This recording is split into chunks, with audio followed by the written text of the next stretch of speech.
Welcome to the fourth session of the Science and Exploration of Phobos and Deimos. Today we're lucky enough to have John Murray. I'll introduce him in a moment. I just want to remind people before I do about the ground rules. The audience, of course, is muted because it would be far too difficult to moderate an online audience. And so the audio will be limited to myself as the moderator and John Murray as the speaker. What I'm going to do is encourage everybody to ask questions and offer comments via the chat box, which you see on your Adobe Connect screen. And I will review keep track of the questions. And during the session that follows, I will relay the questions and comments to John and continue the discussion. Note the bottom bullet, the lecture readings, slides, videos, recordings of the previous lectures are all available at the course website. So I encourage people to go visit that. And I think we're very lucky to have Dr. John B. Murray with us. He's been at Open University since 1989, and his primary work is active volcanoes. In fact, he's done a lot of work on Etna and just got back from field work at Etna. But he's also working on the determining geologic units, mapping them, determining origin, superposition relationships, and dating for Apollo, also for Mars, also for Mercury. I think we're very lucky to have him to talk about the grooves on Phobos. So, John, take it away. Okay. I can't as yet see my presentation.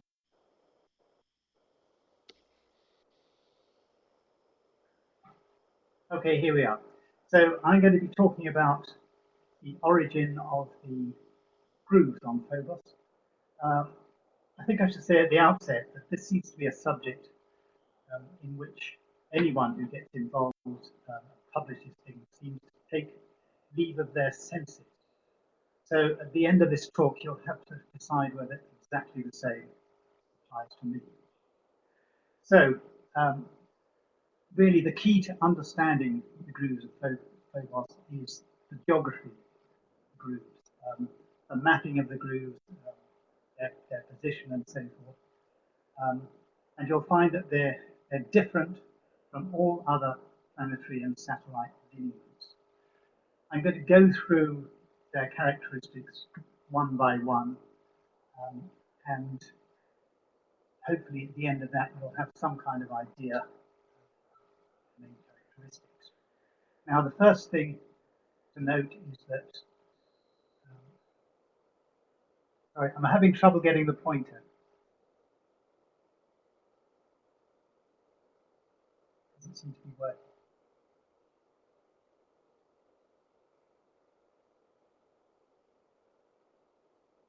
No. Okay, well, it looks as if I'm going to have to give this talk without pointing. Okay, here is a picture of a groove, which is labelled 1 at the left of the picture. It goes across the top of the picture, curves down across this crater. It waves about quite considerably. There's a second groove I've labelled 2 a bit below it. You can see that that seems to be bending everywhere. So you might say, how is that tracing a plane through Phobos? And of course, if you look at it under almost identical lighting, but from a different angle in the plane of the grooves, you can see that these are absolutely straight lines, straight grooves. So, John, if I can interrupt for a minute. Yeah. You need to be a little closer to the microphone because you're dropping out a fair amount. Can you hear me now? Yes. Okay. Okay, so yeah, continue, get hold please. of a pointer for me. you get over the pointer for me, that would be useful. I can't seem to do that. Okay, let's move on. So looking at Phobos from the plane of grooves, this is one of the most dense families of grooves. Okay, we got the pointer, which dominates the entire northern hemisphere. They're more or less parallel, as you can see, though there are some slight deviations from the see later. Now, I've heard people describe, for example, this kind of groove as being so straight it's almost could have been ruled with a ruler. Well, a critical thing you have to remember, and people often seem to forget, is that no projection, you cannot project a straight line onto a sphere and it be straight from every angle. So if we take a look at a series of straight lines on a sphere viewed from one direction, remember that when you rotate it to an orthogonal position, what you get is not, you actually get concentric circles. Now that is quite important in the case of Phobos, because we are really dealing, Phobos grooves are concentric circles.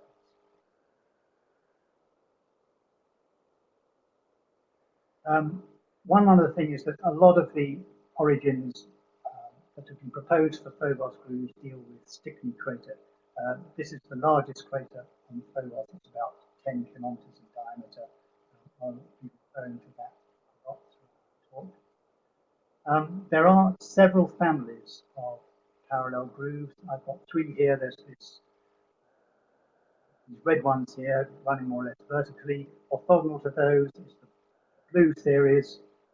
I should say I'm colorblind, but I'm giving the wrong colors. I apologize. And then finally, this yellow family of grooves, which is going in between the two. Second thing is that each groove family, the plane that passes through the center of Phobos, also passes through the leading apex. And this has the corollary that when all grooves become parallel along the sub-Mars and the anti-Mars meridian.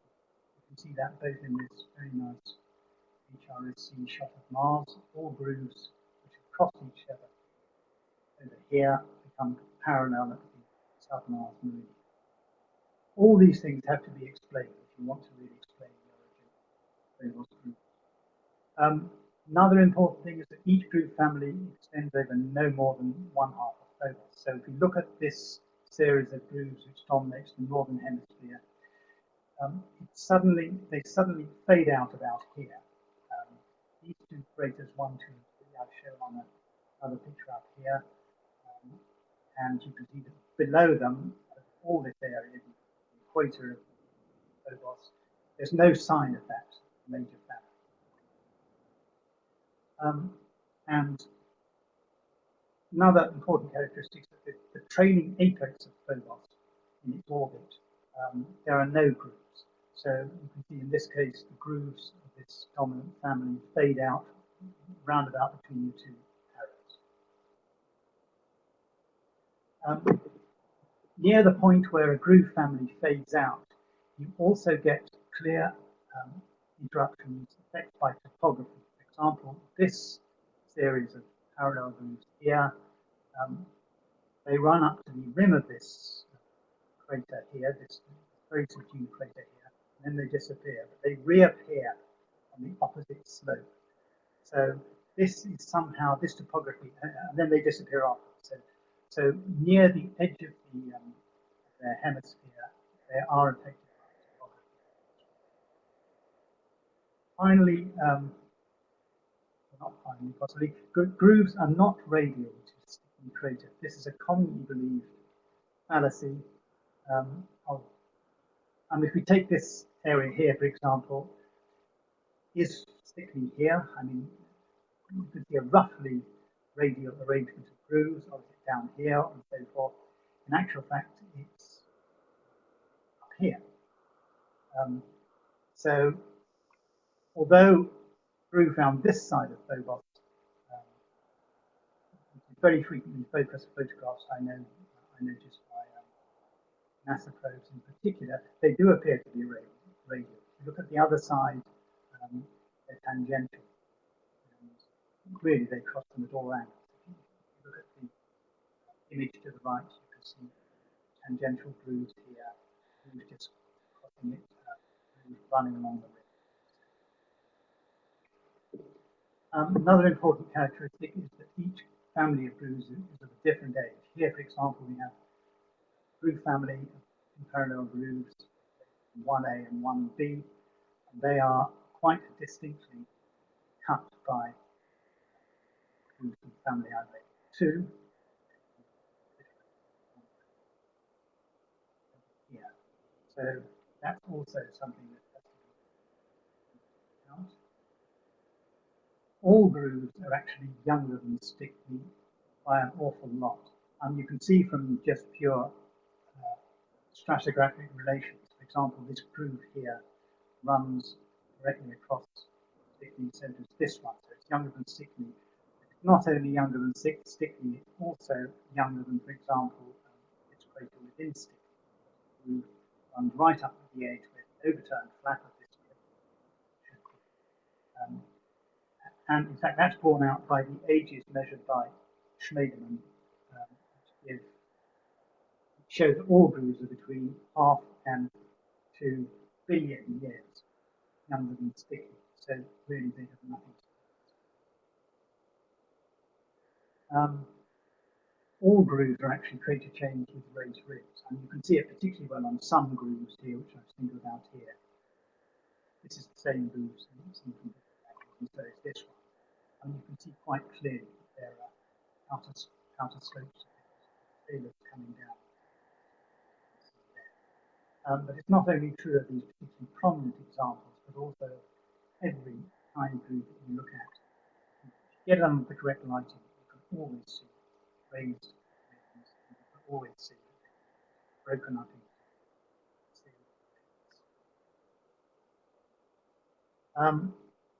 yeah, while we're on the subject of illumination, illumination can hide and reveal planetary surface features in a quite dramatic way. If we look at this groove that runs down between the two arrows there, that under a different lighting, this is exactly the same area of Phobos, just under different lighting. When the lighting falls more or less from the groove, you really can't see it. The same is true of all the grooves that run in. So you have to be aware of that. Also, illumination can dramatically change apparent morphology.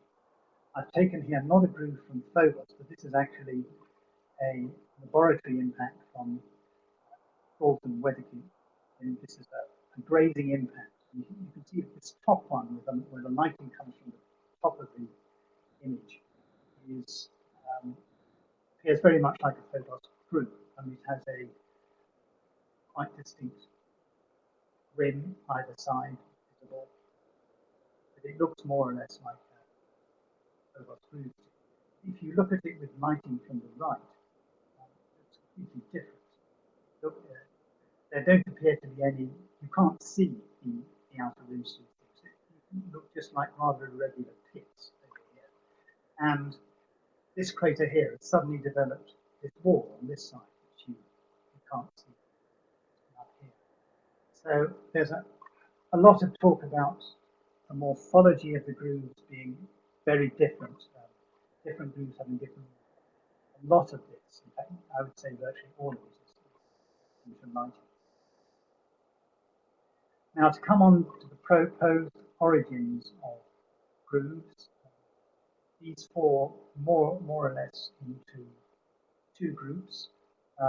Those who believe that grooves are fractures of one kind or another, and those who believe they're secondary impacts of one kind. So if we come to the fractures, it's been proposed that they are fractures opened by the Stickney impact itself. Also, fractures caused by tidal forces on Phobos. Fractures caused by drag forces during capture, assuming that is that Phobos is a captured asteroid. and then tidal fractures reopened by the Stickney impact. So that's a kind of combination of these first two ideas. If we look at secondary impacts, it was originally proposed that because they looked so much like secondary craters, they were secondary impacts from Stickney crater. It's since been proposed more recently, particularly with the new close-up photographs we have of the moon, that they're rolling boulders from Stickney.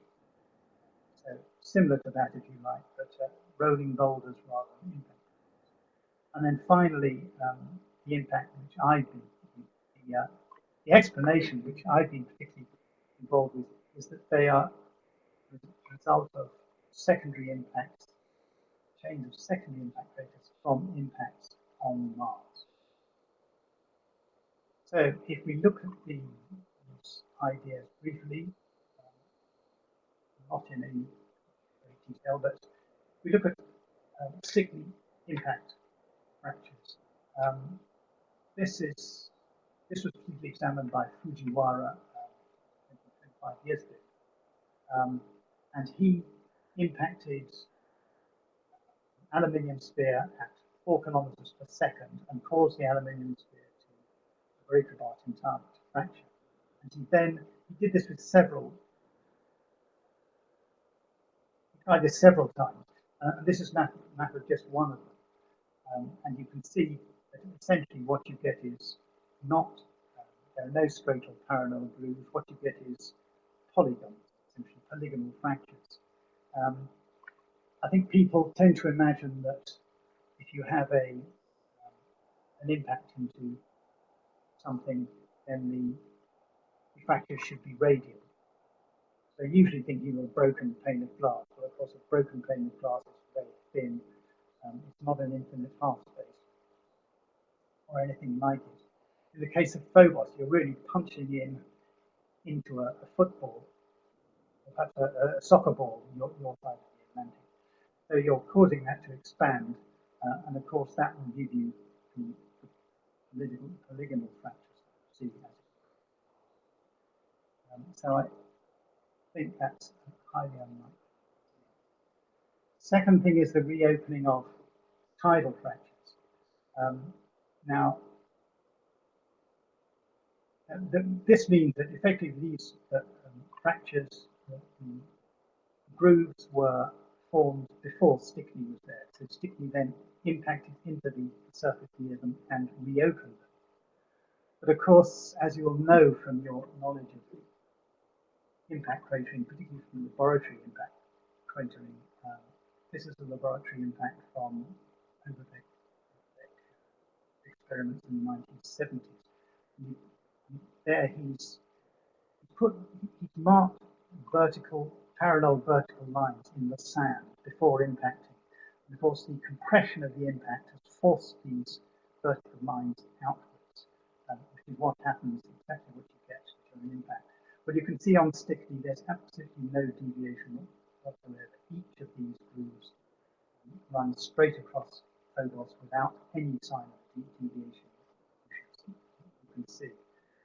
Just to emphasize that point, this is an impact on the Earth of almost the same size as Stickney into vertical. It's not fissures, it's vertical. I think it's limestone layering here, and you can see that effect where the parallel lines have been forced outward.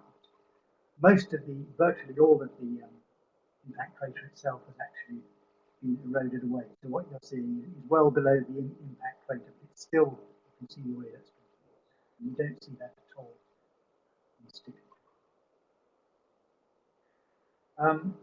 There are problems with all fracture hypotheses in that, and this was pointed out quite early on by Thomas in his 1979 paper. You have these large supposed fractures crossing Phobos, yet the craters that they cross are not in any way affected by the lateral movement these fractures imply. This is in contrast, for example, to Ganymede, where you really do get lateral.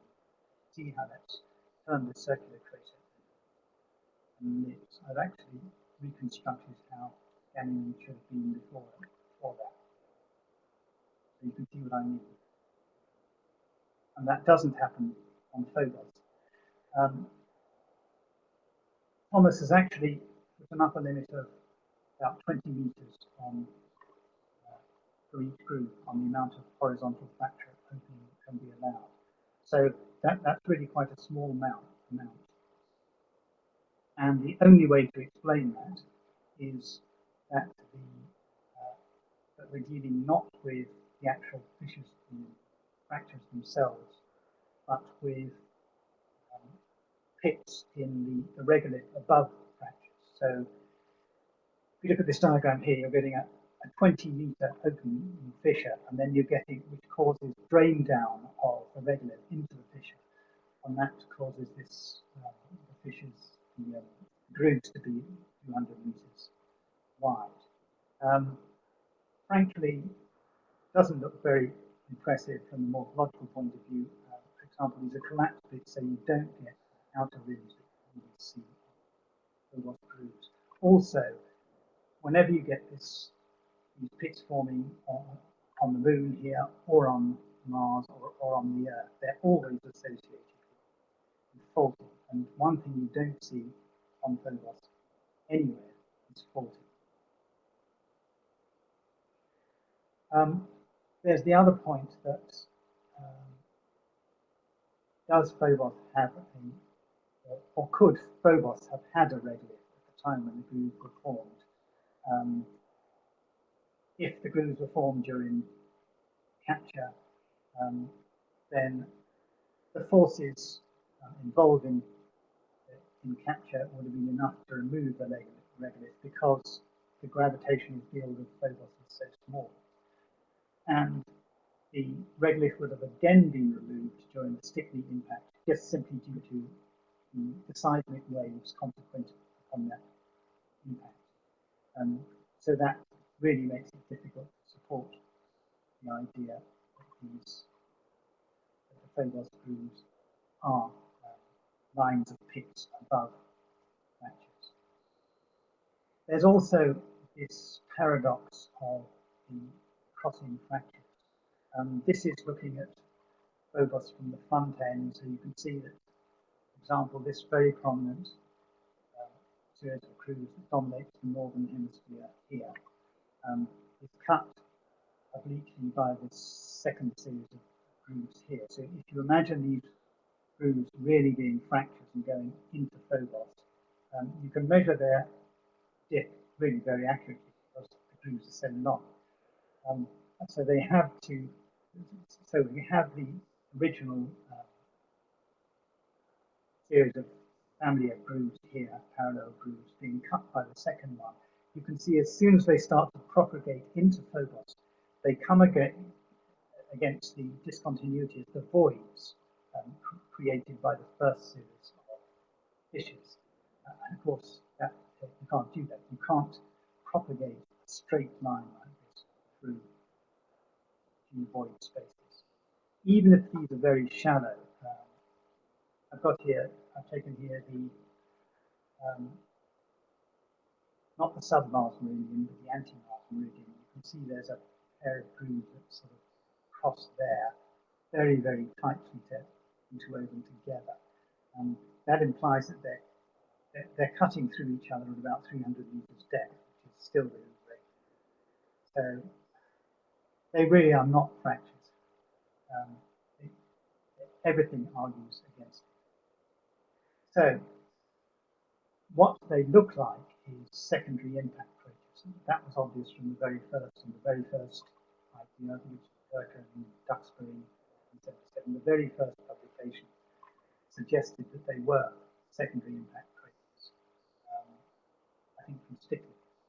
Yeah, and you can see the resemblance here between the grooves of Phobos, this groove of Phobos, and for example, this line of secondary impacts on Mercury, and then rather more dispersed line of secondary impacts on the Moon coming from Copernicus crater, and this very similar one on Phobos, despite the difference in size. It's almost an order of magnitude in size, but they do resemble secondary impacts. There's just one problem with that, that the escape velocity of Phobos is so low that nearly all the ejecta from Phobos would escape. All the ejecta from Stickney, rather, would have escaped Phobos. So the stuff that did re-impact would be at velocities much too low to form craters, like an order of magnitude or 2 orders of magnitude too low to actually. So this has given rise to other ideas like the rolling ejector idea that Stickney threw out some boulders that then rolled along the surface of Phobos. And the analogy with the moon is really what sparked this off. And there are lots of problems with this. There are no boulders at the end of the groove. The grooves don't run downhill as they should do. There's no repeated pattern which you get in the case of boulders turning over and over. Boulders don't roll round obstacles as you can do. As you see them go up and down here. And the initial velocity is far too small. An ejectum leaving Stickney at such a low velocity would just plant itself in the river. It wouldn't roll. And really, to expect them to roll for 30 kilometers is, without losing any kinetic energy, it's such an extremely low initial velocity. It's just quite unreal. There's also the fact that if these are rolling, we imagine that just a few of these are rolling boulders, and of course they would have to roll in great circles, and great circles, as I said, are very rare. Just be this one in each family, if there is a central. The thing about this projection is it's a Mercator projection. So great circles appear on this in straight lines. Well, how many straight lines can you see in this picture? Very, very few. That's one there. There's one there which is actually the same view. You're very, very limited, and these things don't emanate from So finally we come on to the idea which I propose and support, and that's they are secondary impact chains from Mars craters. Yes, depending where the impact is on Mars, they can of course strike Phobos from the back, the far side, and from the near side. Pretty much all angles. Early on in the impact, the melt from the impactor, between the impactor, is squeezed out from between the impactor and the surface, and you get ejected these rolling jets which break up into beads, which then strike Phobos. The analogy of a machine gun as a moving target, I think, is helpful. Several machine guns. What you get is Phobos sort of tracing its own orbital motion out on the groove. This is from one impact. So they, of course, one Mars impact. And you see, of course, that they only cover one half of Phobos. And then at a later date, billions of years later, you get a second impact, which also encounters the same way, slightly different angle. So you get, it has its own hemisphere.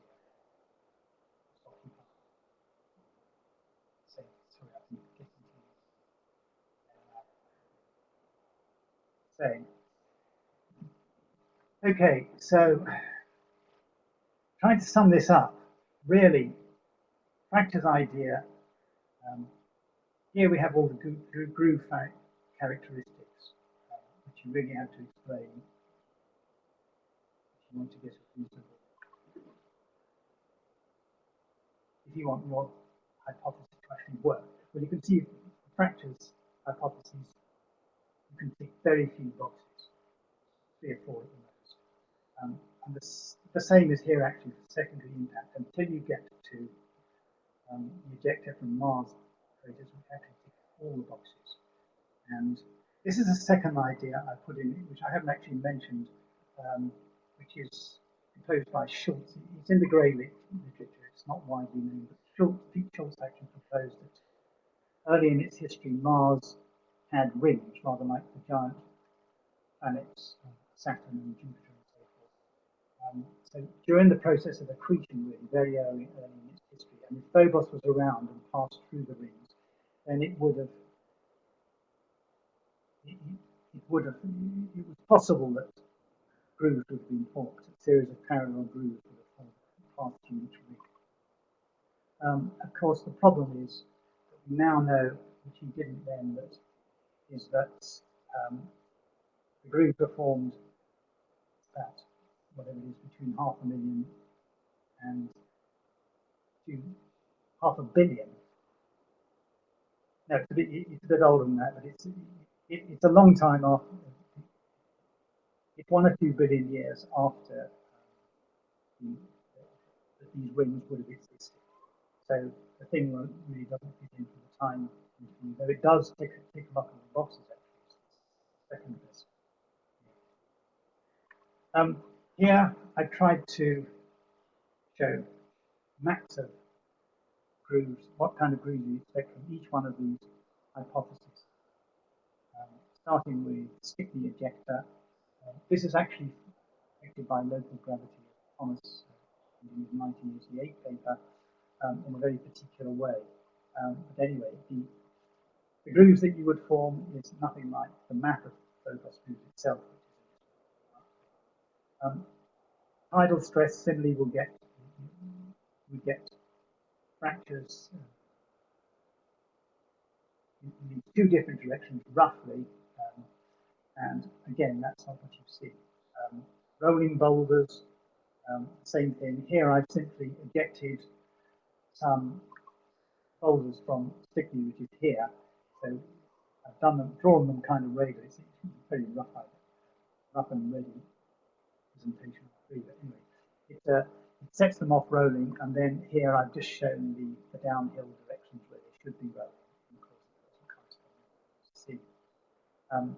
And finally, Stickney fracturing here, which I've already shown, is nothing like the method. Whereas, if you look at the secondary impact from Mars, it was actually when I plotted this up, really, I leapt out of the bath and ran naked down the street, because the resemblance between that and the map of Phobos is extremely striking. I mean, the evidence is staring you in the face. So, case closed, or is it?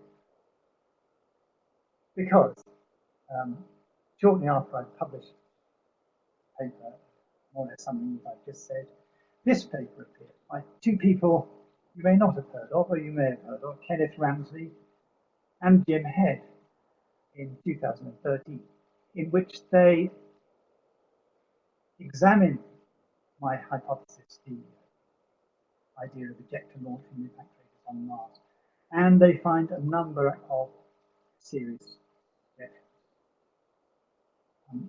I'll list these here.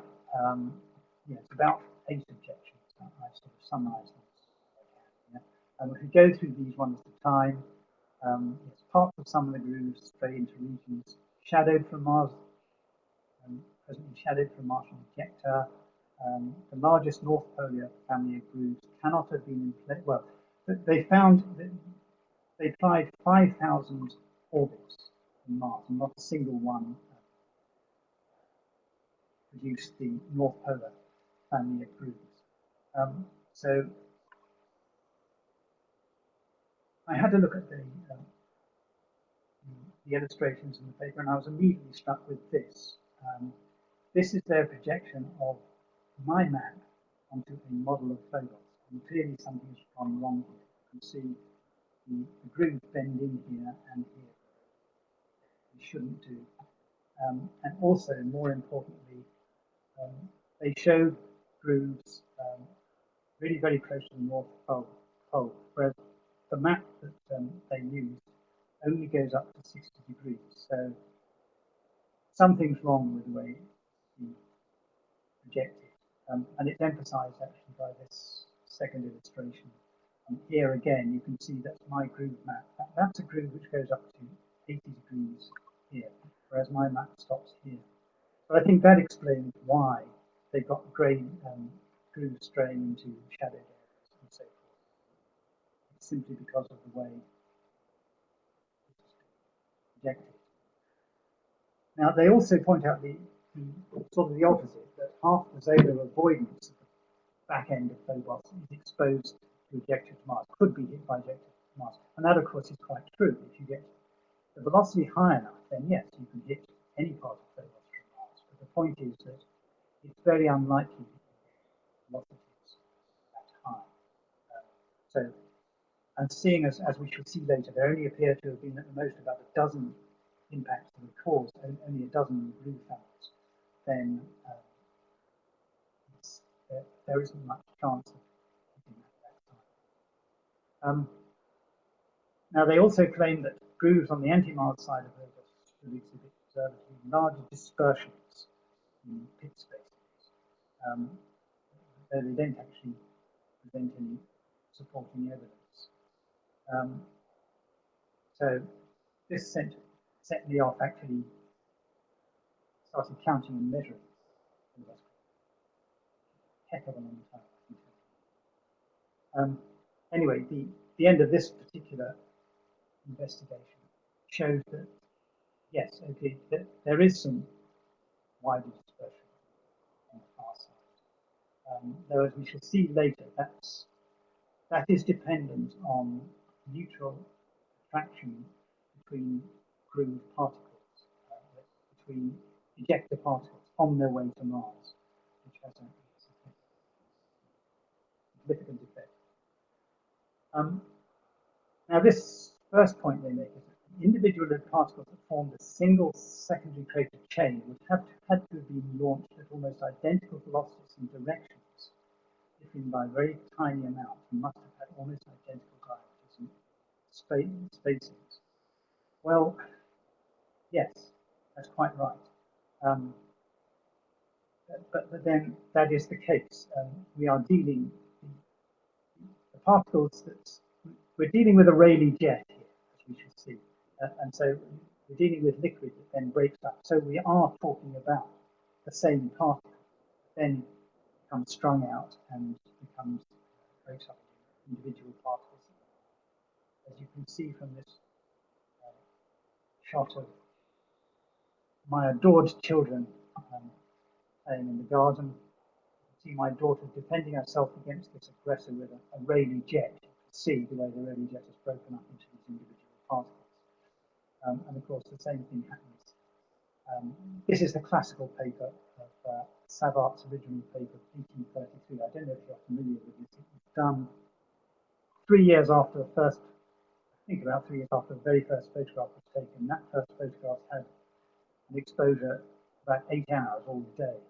Well, he did this by inventing strobe lighting, and he actually ran a tap in a very for about half an hour. It was very stable, dripping tap, so you could see the Rayleigh jet breaking up, and he actually managed to freeze the motion and control this picture. The same thing, incidentally, happens with powder, granular jets of, in this case, sand and lycodium. They do break up into rather less organized. And I originally thought, when I proposed this theory, probably we're dealing with a mixture of melt and solid. So it now appears that all the melt, at least ejected at these high velocities, which hits Phobos, vapor. Just to compare this with, we're talking about, of course, not water, but basalt, melted basalt. And of course, this does happen in volcanoes. This is my own particular favorite, Mount Etna, June 1993. You can see it's after an eruption. There's a number of spindle-shaped bombs about these are centimetre size, and you get them at all size ranges up to metre sizes. This is about 3 metres, bigger than that. And this is the kind of size of droplet that we expect to be impacting Phobos. Now, another claim they make is that the chances of enough ejecta being concentrated into such a small area from Mars, the impact on Mars, is extremely low. So what I did, with the help of my co-author, who's rather better at this kind of thing than I am, we went through the whole business using data from Holsap 2008, if you know that website, very useful website. One of the most important, these are the parameters that we used for Mars and Phobos. Instead of taking one value as Ramsey and Head did, we've taken upper limits and lower limits because there are so many unknowns, so many variables for both Mars and Phobos. Most important, perhaps, is that Ramsey and Head appear to use only vertical impacts, whereas if you take low angle impacts, for example, taking down to 80 degrees or 10 degrees above the vertical, then an awful lot more ejecta can be thrown in the downrange direction in a much more concentrated area. So if that hits Phobos, then you're going to get families of groups. That's quite important. So, went through the whole lot. I measured all the grooves in groove family C. So these are the widths of pits. I divided them up into different size ranges. Number of grooves with these size ranges. Number of pits total 16,418. And then the maximum and minimum diameter of the ejectum that would have formed these, the masses, maximum, minimum masses, total it all up. Anyway, the total mass comes to maximum of 7.4 times 10 to the 9 kilograms, minimum 3.1 times 10 to the kilograms. So that's just one group. Then went on to do that for the rest of the group.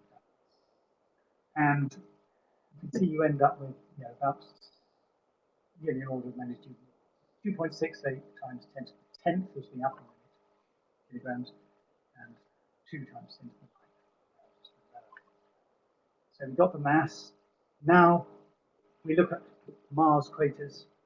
Went through Mars catalogue by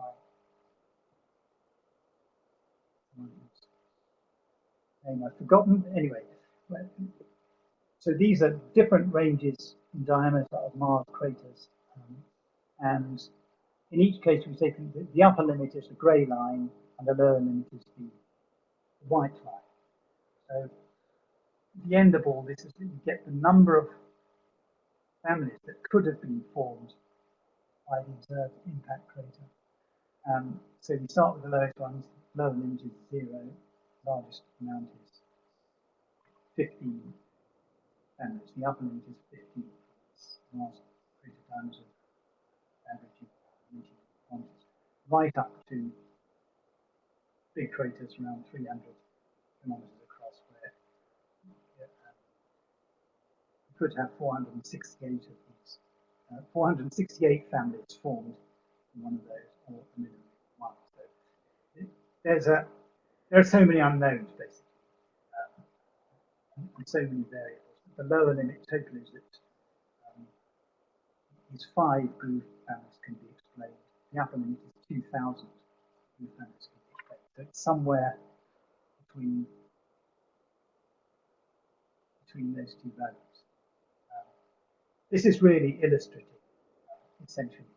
Don't take this too seriously, but it's just to show that yes, it is feasible. In fact, we seem to have more groove families than actually exist. Almost certainly due to the fact that Phobos was, of course, further from Mars in the past. So all these were done from assuming the same at the present time. Oh, an important observation that Ramsey and Head made is that depending on differential velocities of particles during dispersal, grooves can be defined by as much as 10 degrees Phobos orbit. Now that is an important, interesting observation, and we confirm that actually. In this case here, you can see you can get different angles. Because it does, I said earlier that all grooves become parallel along the sub-Mars and anti-Mars meridian. Well, it's almost slightly troubled me that, in fact, they seem to be becoming parallel a few degrees off in this direction. I've always attributed that to the non-spherical shape of Phobos, and that may be the main reason, but some of it could be due to this effect that Ramsey has pointed out. So once we know the photography of Phobos accurately enough to, this could be a useful kind of constraint on where these grooves came from. So come on now to a history of Phobos groove formation. Following analysis, we've got a spherical Mars, spherical Phobos, or actually circular Phobos orbit, and spherical Phobos. Now, spherical of Phobos obviously isn't true, but for the actual analysis, it's really not important. Yes, one thing we did find is once you start to take mutual gravitational attraction between particles into account, so you're not dealing with a two-body problem, as most people dealing with an n-body problem where n is more than 100, then you get some interesting effects. Like if you have purely radial movement of the particles away from Mars, the ejector away from Mars, as it was on the near side, yes, you get very, very straight linear grooves. On the far side, you do get a bit more dispersal.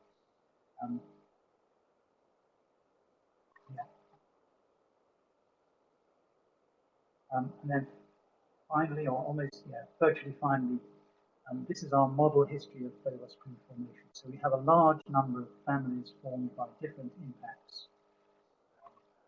And what we've done is to trace the orbits of these back to Mars. Together they form this model which I showed earlier, which corresponds very nicely. So here is the model history of Phobos groove formation. You have groove families A to L down here, and you derive a latitude, the launch point, and then you can also derive a longitude with reference to the sub-Mars point on Phobos. So it's not a real longitude, it's just a longitude referring to the actual moment when the ejector left Mars.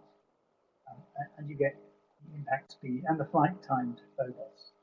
Flight time to Phobos has some interesting consequences.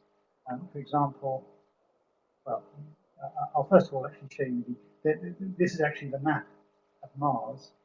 But as I say, the longitude is referred to the sub-Phobos point at launch, so it's not a real, it doesn't correspond to the longitude of Mars. And these are the sites from which the various groove families came, and upper limits and lower limits of various parameters. For example, groove family B, you get an upper and a lower I, and so forth. The interesting thing about this is that there's this tightly knit group there, which could all be from the same impact. The accuracy of is probably within the error that we expect from all the assumptions made. Another one is these ones over here, for example, groove D and F. D and F are interesting because those are the grooves that I've already shown, where one groove, this second groove, F, clearly overlaps first. Now, so the interesting is that these two could be from the same impact on Mars. So you have the ejector twice encountering Phobos, firstly to form D and then secondly to form F. Now the critical thing is which to the longest. It took the longest to get there. And you'll see from 2 slides back that, in fact, F takes 11,700 seconds, and E takes 10,900 seconds. So yes, F did arrive there by only about 15 minutes. So that's an interesting possibility. There's a lot of work to be done there. As I say, all this modelling is based on Phobos present. Know that views were formed much further. Okay, according to my clock, I've just talked for 50 minutes. I think probably it's time to end and pass over to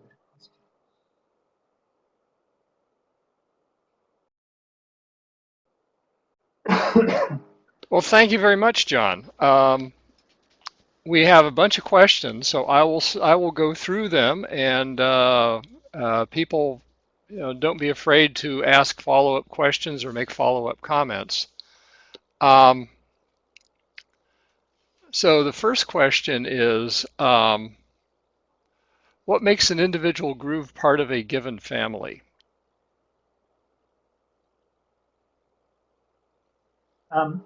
Basically, what I've said is that, that's a good question, because if the grooves are parallel to each other, then yeah, they're part of the same family. And if they fade out at the same points on Phobos, then yes, I consider to be the same family.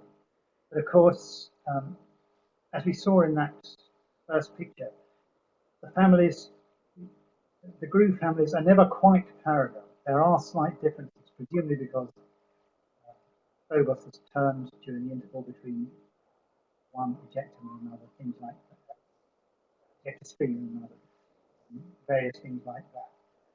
But yeah, those are the sort of parameters that I use to say that one groove family is separate from another. Okay,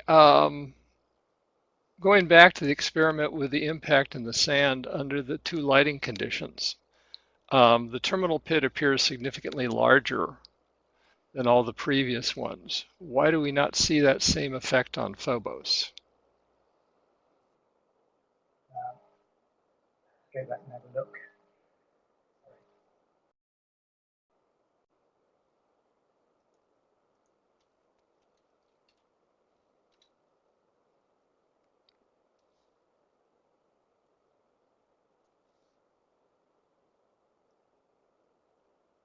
Okay, sorry, now the terminal pit, so is that this one? Or this I guess it's, I didn't ask the question, so I'm not sure how to answer that, but I would think that the one? terminal Oh, pit would no, be off to the I right. think it suddenly occurred to me probably what it's meant. This is a so the questioner is saying that this is a Phobos group, and then at the end of it we have this large pit.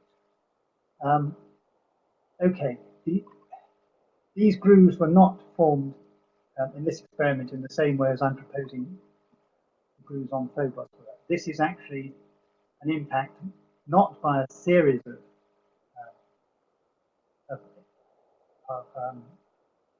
impactors, or as you get in an ejector stream, but by a single impactor. So it's impacting at a low angle. I forget the exact value. I think it's something like 5 degrees, possibly less than that. So when it hits the surface, it then bounces several times, and then I think bounces off finally in this direction. So it's, yeah, we're looking at something that's not analogous to this, or not analogous to Phobos grooves. I just merely showed this because it does illustrate so wonderfully the difference between morphology and lighting angle, and how lighting angle can really change the morphology. I'm sorry if there was some Okay, confusion. no problem with that. Which age of Stickney is used for comparisons of the groove ages? The 2 the 2 to 4 gigayear ages from crater counting or the 0.1 to 0.5 gigayear ages as determined by boulder degradation and space weathering? Can almost not hear that. Sorry. Oh, sorry. Which So something age about the ages of. which age of Stickney was used for comparison to groove ages? The 2 to 4 gigayear age from crater counting, or the 0.1 to 0.5 gigayear age as determined by boulder degradation / space weathering? Oh, okay. No, crater counting. I've used Schmademan's value.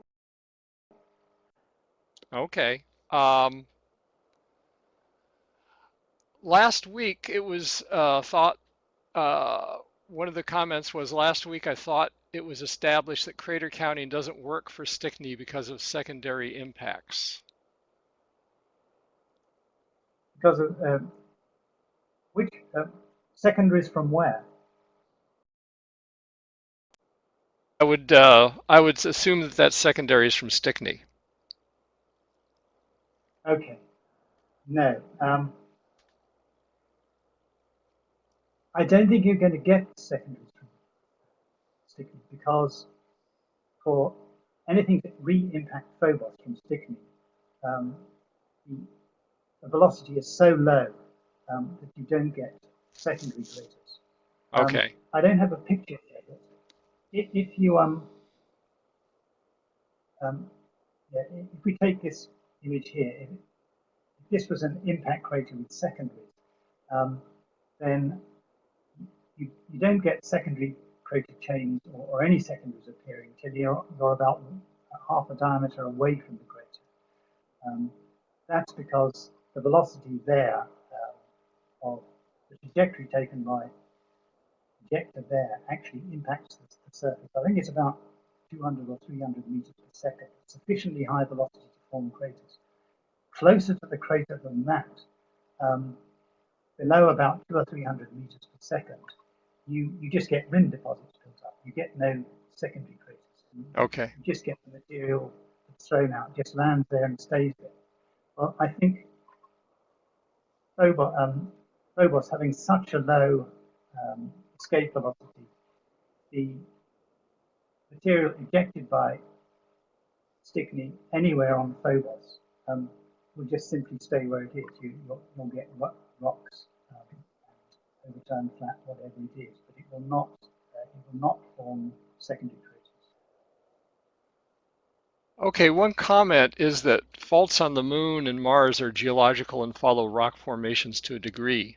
Tidal stress on Phobos might direct a fault better. Thoughts? Okay, I think tidal stress on Phobos, yeah, which undoubtedly occurs, is much too small a force to actually cause any fracturing. Um, the other problem is really with that, which I haven't mentioned about any fracture hypothesis, that on Mars and the Earth and big enough planetary bodies, you get faults really because you've got a brittle surface and you've got a mobile subsurface and a steam sphere. Well, that's something you don't have on Phobos. So it's very difficult to see how.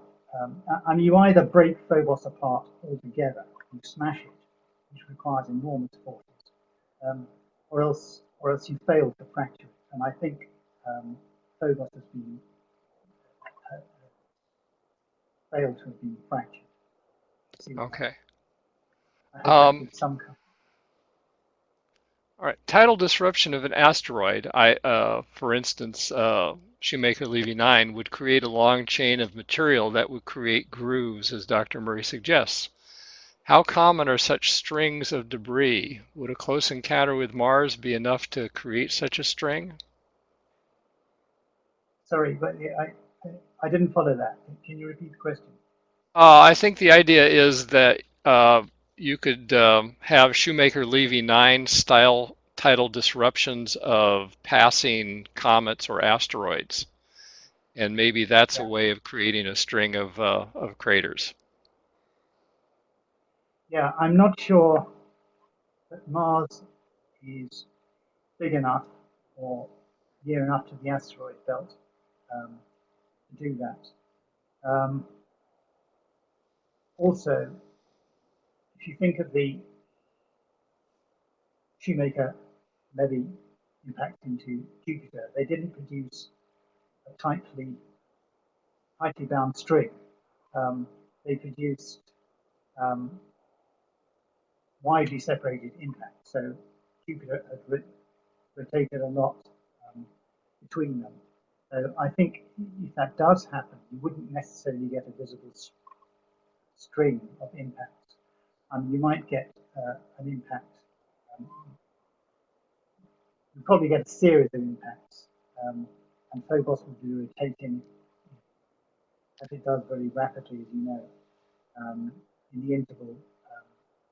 Yeah, not very Okay. good explained by the Well, I think the one of the issues would be that the longer it took to break apart and orbit back around, of the more separation you're going to end up with the pieces.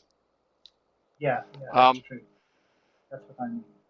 for the criticism of obstacles uh, in the grooves, the grooves essentially go through obstacles. Uh, One person asked, how can we know if the obstacle wasn't placed after the boulder roll happened? Um, well, I think you can see the obstacle. Yeah, I'm not sure what.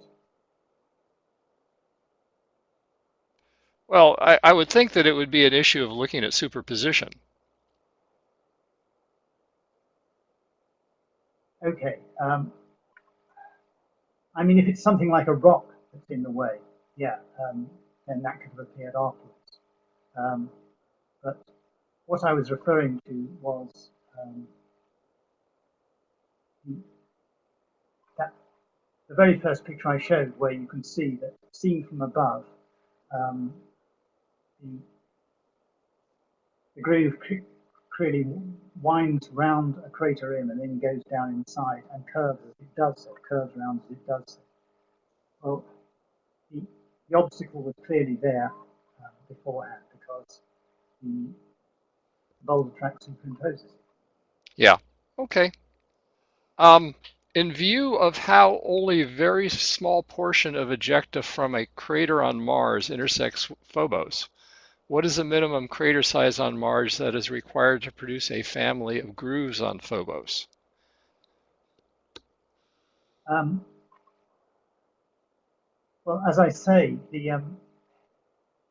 it very much depends on the incidence impact, um, the incidence angle of the impact that impacts Mars. Um, if it's a very low incidence impact, then you can concentrate nearly all the director, the ejector, in the downrange direction, most of it within about 10, 20 degrees of the downrange direction, particularly early on in the impact, and that will go at very high velocity. So I'm to talk about a minimum crater size. I don't know the answer to that. I can only say that there are so many variables in this.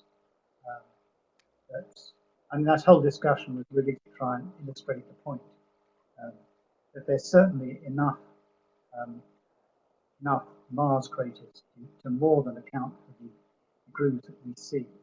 But precisely, details like that, I think, need to be difficult. So I think that the bottom line here is that there are sufficient craters that you're found that can, in the right positions, to account for the grooves that you're observing. Yes, yes. Okay. certainly.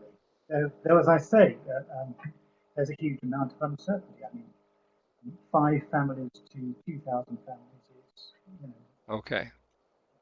One comment, the spacing of grooves within the same family also indicates that they are not fractures because they're too close together. The stress concentrations would interact and change the pattern. So not a question, yeah, but a comment. I think that's quite right. Yes, I mean, I think any geologist who knows anything about fractures and how they form fracture fields um, Okay. will realise that what you see on Phobos, the grooves that you see cannot be fractures. And there's no way that you could get those long parallel lines like that. I mean, it just doesn't happen under any circumstances. Another question. You mentioned that secondary impacts from Phobos would not have enough velocity to form craters because the escape velocity from Phobos is so low. Would ejecta escape from Phobos but did not escape from the Mars system have enough velocity upon reaccretion to form secondary craters or grooves? Yes, there are circumstances where, yeah, ejecta from Phobos craters,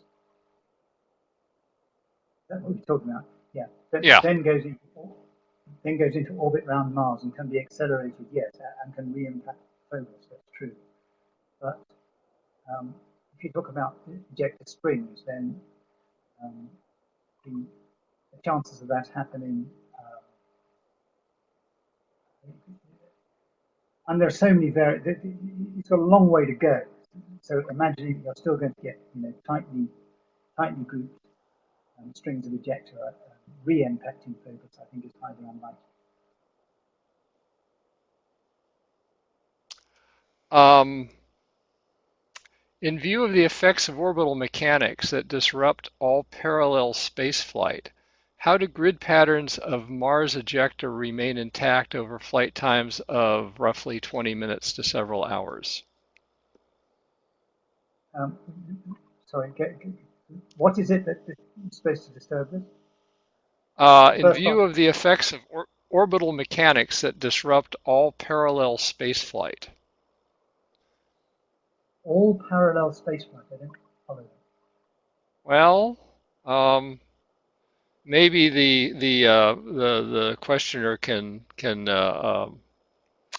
write some expansion of that. I think the idea is that um, the ejecta would be interacting with each other and disrupting the stream in some fashion.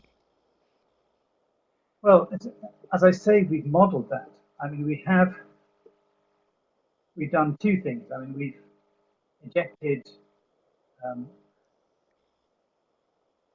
ejecta from Mars as we expect would happen in a rayleigh jet, in which case they're all the ejecta moving in the same direction with a similar velocity. We've then given them random ejecta sizes, and we then looked at the gravitational interaction between those randomly sized um, ejecta. And as you saw in that presentation, that doesn't make much difference when it hits the front side of Phobos, but if it comes round and hits the backside, or in the two grooves that we actually modeled doing that,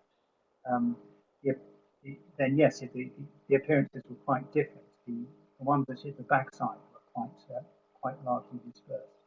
But we have modeled, let's say,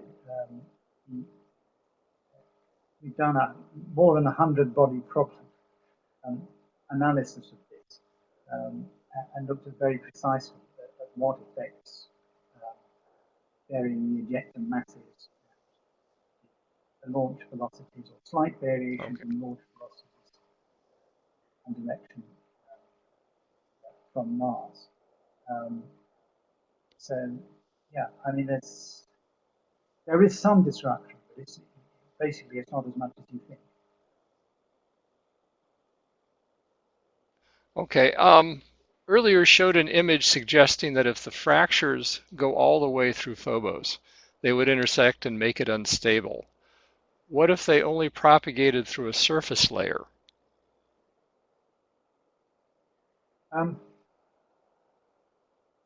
Well, I don't see how you can have a.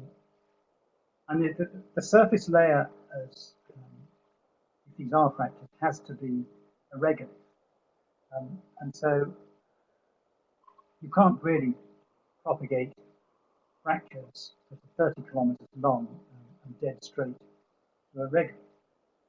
Okay. It's just not reasonable.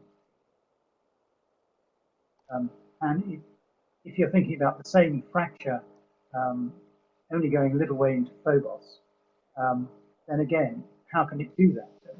Phobos is a tiny. It's like saying you hit a pebble with a hammer, and you get these parallel fractures that only go a little way in, and you either break it or you don't. The thing of it, Phobos is Yeah. a very small body. You've got to remember it's not a planet. There's no asthenosphere. There's nothing elastic about it. Certainly at the time when rings were formed. Another question. Would you, why don't we see grooves on Deimos? It's too far away. It's the actual distance of Phobos from Mars' surface is about just under 6,000 miles. Phobos, the distance, Deimos, the distance is about 20,000 miles. So more than 3 times the distance, and that makes a huge difference. As I say, an impact on Mars that causes grooves on Phobos is an extremely rare event. Remember that we're only talking about 12 families out of several hundreds of thousands of known Mars craters that could have done. To expect the further away you get, the more difficult it is. I mean, by a long way. And that's also why I think you don't get any grooves on either. Okay. Several asteroids, such as 21 Lutetia, bear parallel grooves reminiscent of the grooves on Phobos, although less prominent. Would similar filaments of ejecta be expected to form these grooves on a body without a gravitationally dominant orbital partner? Where would the melted filaments to form the parallel grooves originate? Now those, yeah, they're an interesting case because Lutetia is actually much bigger. And if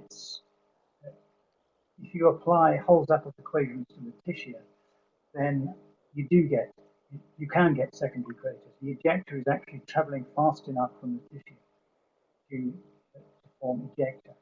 And you can see one of those images, you can see the edge of a large and very fresh crater on Lutetia.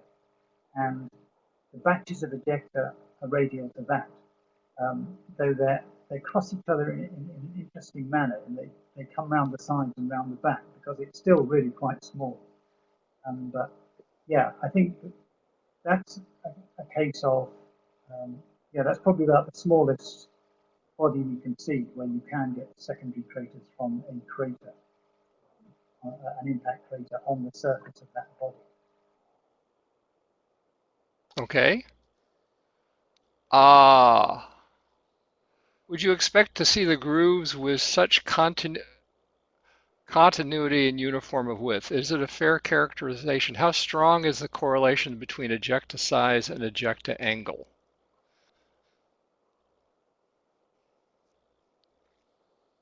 Sorry. This is based on your hypothesis of ejecta forming grooves. Yeah. The correlation between ejecta size and angle. What's that referring to? Okay, I'm not sure. Oh, no. Yeah, I think I know it. Yeah, okay. Is he referring to the angle at which the ejectum strikes the surface and the size of the crater? Well, let's just assume that for right now. Sorry, what was the question about it? Sorry. So, how strong is the correlation between ejecta size and ejection angle? Okay, yes. It's really quite, it's more or less what you'd expect, I think. You can plot, yeah, the ejection angle and the size of the impact, and you get a curve that fits the theoretical curve that you derive from Apple's website, and you get a nice fit. There is some scatter around it, and I have to say you can fit a lot of curves to that. But anyway, it groups nicely around that curve. That's all I can say. Okay. How many secondary craters are required to produce a typical family of grooves? And what percent of interlopers, which do not remain in the ejecta flight grid pattern or are different sizes, are allowed? Gosh, I'm trying to think. For each individual groove, it's around 100, I think. Separate impacts is probably the average of what I was measuring. Now, Okay. yeah, interlopers, that's an interesting point.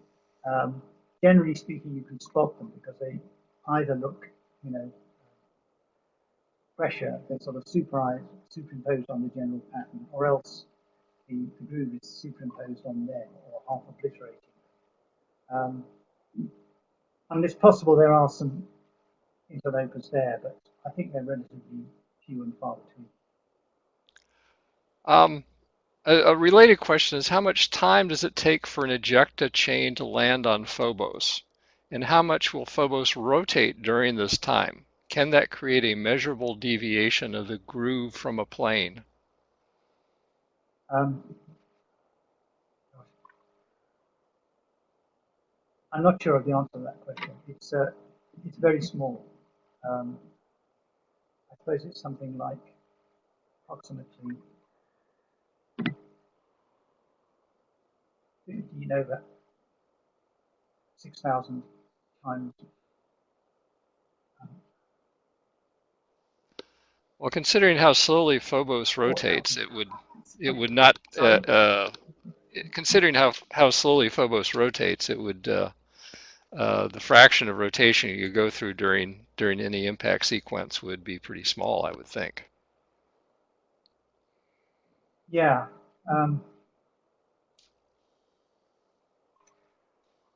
I think it depends on which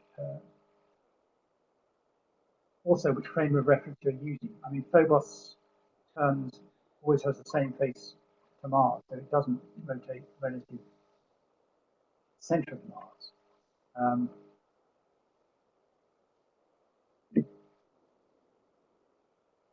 Yeah, I mean, it's something I haven't sort of gone into and thought about, but I'm pretty sure it's small. I mean, it's certainly been taken account in the models that we produce in the paper. Okay. Yeah, that's been done very thoroughly. Details like that, I don't. All right. If the grooves formed up to 2 gigayears after Stickney, so into the Amazonian perhaps, is the cratering of Mars this late in the geologic history frequent and productive enough to provide the ejecta to form the grooves? Good question. I mean, each groove will have a different age. How different those ages are is an interesting question. I'm particularly the end of the presentation. I was talking about different groove families coming from the same impact, and it appears that 3 different groove families could have come from one impact, for example. Something I want to do, and if I have time, we will do it, is to move Phobos away from Mars, because that's one sort of rather, that's one thing that we know is wrong about this, that final bit of the analysis, in that Phobos was certainly further away. The point is we don't know how much further away. But it would be interesting to see if you can find a distance at which all or most of the grooves can be traced back to the same point on Mars. I mean, that would be really interesting. Whether there's enough information there to actually find that out. Okay, just a couple more questions, and we'll let you go. Um, Shapaz 2013 and Ramsey and Head 2013 both predict 250 parts per million of Mars ejecta and placed in the regolith of Phobos during the last 3 gigayears. Is this sufficient to account for the material that would be required to produce the grooves as secondary impacts?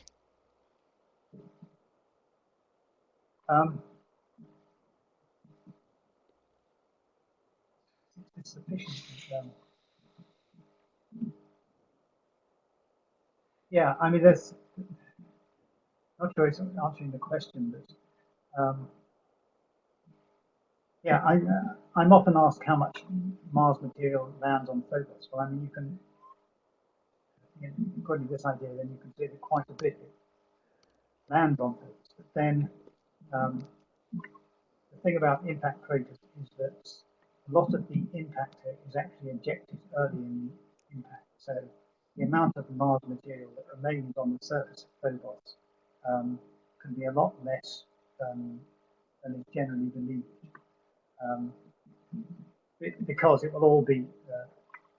Don't forget that these ejecta are striking Phobos at sort of between 700 and maybe 2 kilometers a second. So they themselves are hypervelocity impact craters. So the Mars material will then be ejected. Okay, well, I think we're about out of time, and you've given us a fascinating, energetic talk. So I'm gonna wrap up the questions at this time, and although they're muted, we can hear vast applause from your audience.